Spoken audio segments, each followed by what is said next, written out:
If you own a MacBook Pro, you'll already know that it is an amazing laptop and tool for your everyday use. But after a while, it can maybe seem to be slow and just seem like it could have a little bit more under the hood to help you perform everyday tasks and even more daunting tasks like things like Photoshop, movie editing, audio editing, and other things. So what are some things that we can do to increase the performance? Well, of course, we can put in some RAM into the computer, and we can put in a solid state drive, which I'm going to show you guys how to do today in a mid to late 2011 MacBook Pro. Hey guys, so we're going to start by just unboxing all of the contents here so you can see what to expect when you get a package from OWC. I paid for the next day shipping. It was like $10 or something like that. It does come through FedEx, but you have multiple options of different ways, different amounts of time, and different cost points for you to get your products from OWC. I ordered this at 3 o'clock yesterday afternoon. It is now 12:08 or so the following day, and it just arrived through FedEx, so I was very happy with the time.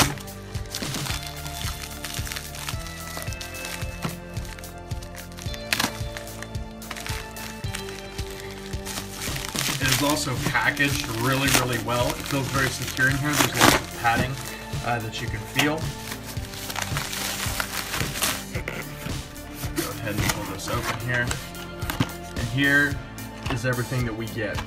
So first we get the tools to let us pry things up inside the computer, get the little nubs off the side of the hard drive that's inside, get into our MacBook, all that good stuff. Here is the SSD, the Otherworld Computing Mercury Extreme Pro 6G. It is the Pro 6G, 240 gigabytes. So we're going to be able to make this work. Looks really good. I love the blue right there. Looks absolutely gorgeous in my opinion. The warranty, the 5-year warranty up there. Very good SSD. This is going to make the MacBook run like it's on crack. And then here is the Express enclosure. This is how we are going to clone our hard drive and or clone our SSD from our hard drive, and then also we are going to be able to put our old hard drive in here to get basically another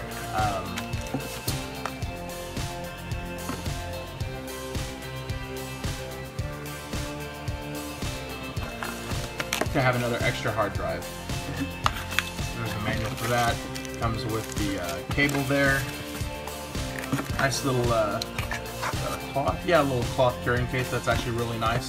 And then the enclosure here, so we'll have a new external hard drive. So we're going to go ahead and start breaking this down.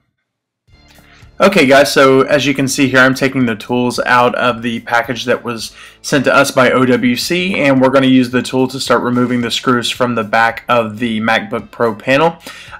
You'll want to note that the screws on the top right hand side up by the hinge are longer than the others, so you'll want to keep those three separate when you're removing the screws, and you'll want to be sure to put them back in the same position. So now that we have the back plate pulled off, we're going to take the little pry tool here and begin to pry up the battery cable. Just be sure to ground yourself before doing any of this inside so that you don't mess up any of the components inside the MacBook Pro itself. So we're just going to pry up the cable here, and as you guys can see in the RAM slots as well, I now have 16 gigs of RAM. That was an upgrade that I performed a little bit earlier this month. And now over here on the bottom left hand side is where we're going to have the the hard drive that we're going to be removing. So there is a bracket at the top with two screws that we will have a screwdriver for here, so that's what it looks like. It's got the two little orange stoppers on the end that go around the pegs that are in the side of the hard drive itself, which we are going to put onto the solid state drive. So next here we're going to go ahead and pull up on the hard drive. Be careful because you do have the SATA connector on the left hand side. Carefully detach that and then just let it rest down in the tray below. Now, as you guys can see, there are going to be 4 tabs on the outer side of the hard drive, and we're going to take the little Torx head screwdriver here and undo all 4 of these. The The reason we do this is because we will screw these into the side of the solid state drive, and it will help the drive stay in place once back in the computer itself. It helps it to prevent wobbling around, and you know, just really keeps the solid state drive nice and steady inside the chassis. These screws are kind of little, so be sure not to drop them or lose them.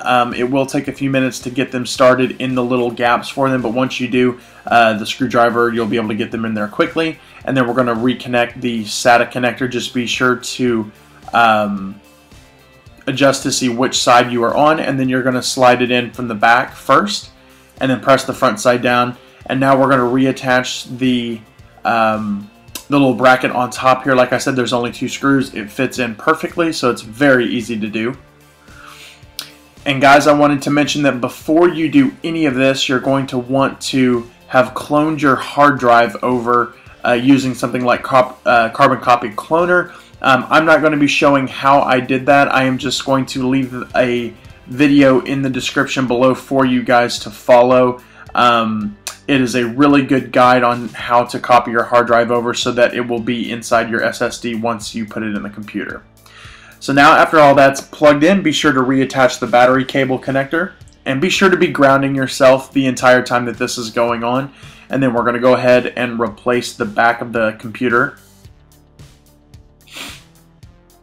These little screws are small and annoying, so it will take a few minutes to get them in. Just be patient with it. You don't want to over tighten or lose these screws because they are hard to replace, and you don't want to have stripped any of the screws once they're back in the chassis of the computer.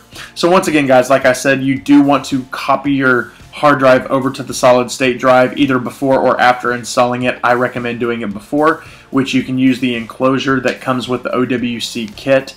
I will leave a link below so you guys can check that out. It's very easy to do. It will take a couple of hours because it's just a slow process, but be sure to do that and it'll definitely be worth it.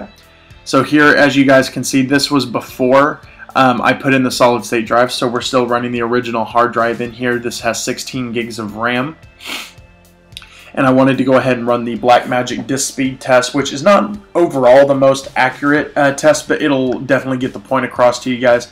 So we're going to have a write speed of about 49 megabits per second, and yeah, there we go, and then a read speed of about 62 to 64, somewhere in there. And now this is after we have put in the solid state drive. So we're clocking in at just shy of 400 megabits per second write and almost 500 megabits per second read. So definitely a worthwhile investment, guys. This is one of the best and most efficient ways to boost the performance of your MacBook Pro, especially if you have around a 2011. It's really cost effective and it's going to do wonders for your computer. So guys, I hope you enjoyed this tutorial. Thumbs up the video, like all the social media links in the description below. I'll leave links to OWC so you guys can get your hands on these products as well. Let me know what you guys think, if you've done this to your computer yourself, and if you plan to do it in the future. So thanks a lot, guys. Be safe, and I'll talk to you guys later. Bye-bye.